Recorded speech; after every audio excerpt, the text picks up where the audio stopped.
મંદિરે નવા bus station પાસે નડિયાદ ખાતે દાદાને અનોખા બાળપણથી અલગ અલગ સ્વરૂપોના દિવ્ય શણગાર કરવામાં આવ્યા હતા તથા દાદાને સુખડીનો ભોગ ધરાવવામાં આવ્યો।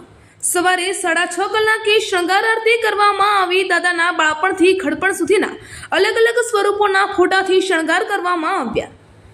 આ પ્રસંગે દાદાને મલ્લીદો જમાડી ધન્યતા અનુભવી અને મંદિરમાં રામધૂન કરવામાં આવી। આ મંદિર 140 વર્ષ જૂનું મંદિર છે જે નવા બસ સ્ટેશન પાસે નડિયાદ ખાતે આવેલું છે। જે મંદિરે દર શનિવારે અલગ અલગ પ્રકારના અનોખા શણગાર દાદાને કરવામાં આવે છે અને દાદાને મહાભોગ ધરાવવામાં આવે છે અને ભક્તો આ દર્શનનો લાભ લઈ ધન્યતા અનુભવે છે। આ અનોખા દર્શનનો લાભ લેવા ભક્તો સવારથી જ મોટી સંખ્યામાં આવે છે।